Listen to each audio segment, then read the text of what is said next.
Well, day 29th out of 30, so it's just one more to go. Today I'm feeling pretty, you know, I could say happy, not because of the improvement that I've been able to get, because because actually I don't think I have improved a lot, but more because I was able to stick to this activity for 30 days, for almost 30 days. Essentially, it wasn't that easy because it was on a trip for 7 days. It was for my birthday, and even though I was away and I didn't have all my gear in order to do this, which is not much though. It's just my headset and the computer. But that particular situation of being away from home,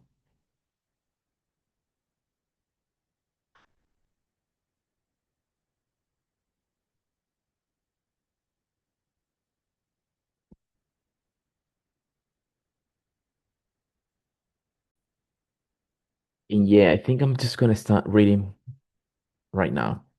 In a nutshell, on the mental and the physical level, we are dealing with the natural laws. Nature doesn't understand desperation. Nature seeks balance, and you can't be desperate and balanced. Life doesn't have to be an endless struggle. Let things flow. This is not indifference. It's not forcing things. You can say, I don't understand how it all works. You don't have to understand gravity either. Or challenge Our challenge is to work with principles. We don't have to understand them. Giving. If you want something, give it away. Does that sound does that sound crazy?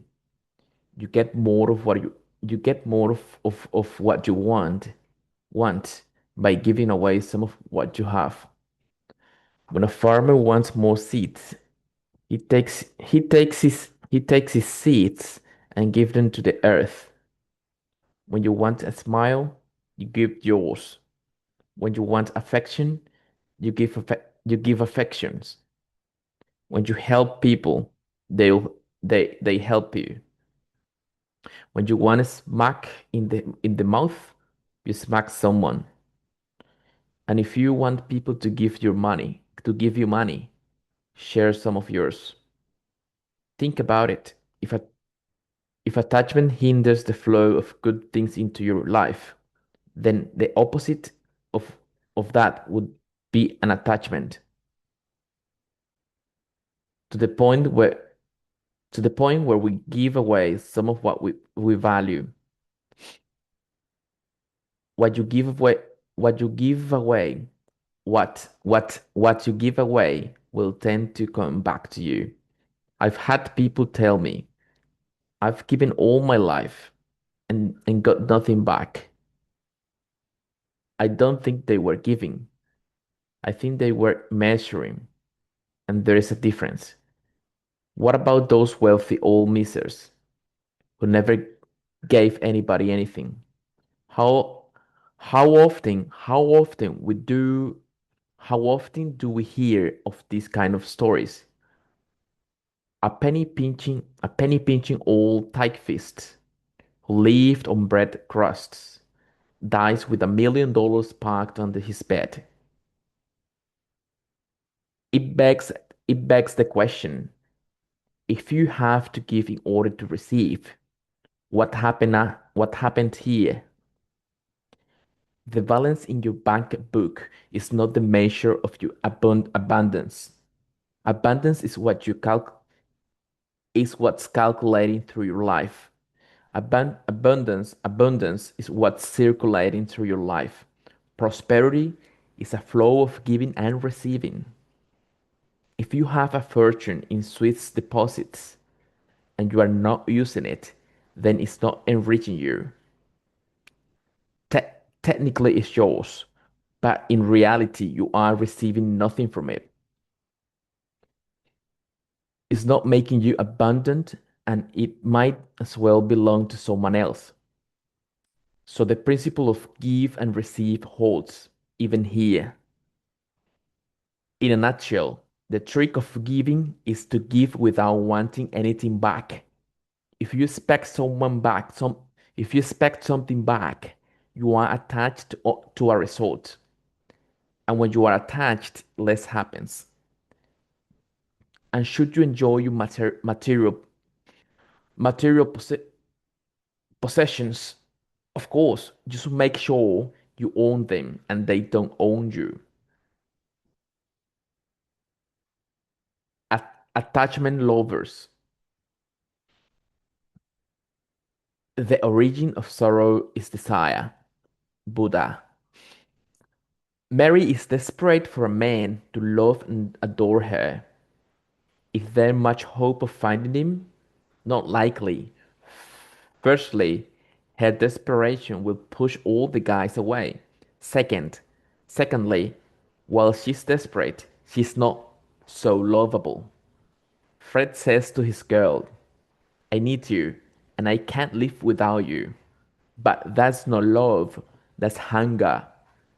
You can't you can't need someone desperately and love them at the same time. And if you literally can't live without someone, you are a basket case. Who needs who needs who needs that? Loving loving people means giving them the freedom to be who they choose to be and where they choose to be. Love is allowing people to be in your life out of out of choice. Again, we're talking we're talking an attachment to have something or someone you let go. Attachment and hating,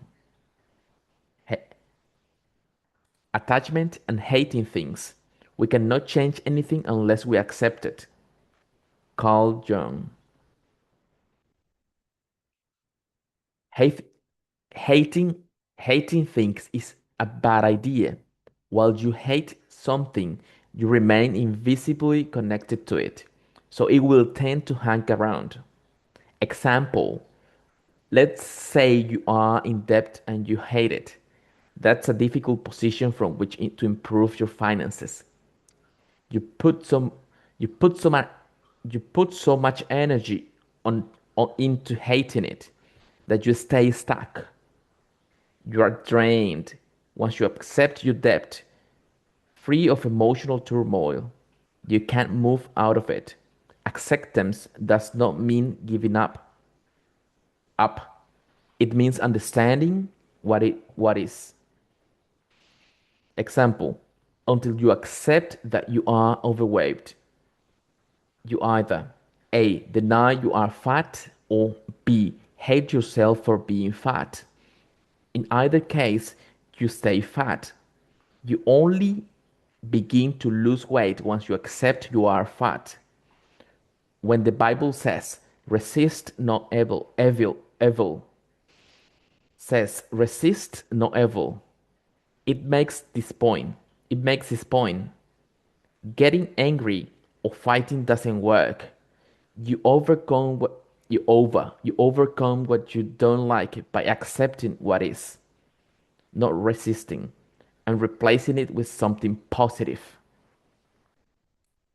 Well, I think that would be all for today. And just, yeah, I don't know how much time I've spent reading because I have to stop for a second because I got some visits, a really quick 10-minute visit. But yeah, yeah, I'm just gonna leave it here and, waiting for the big day tomorrow, the day number 30th. Thank you.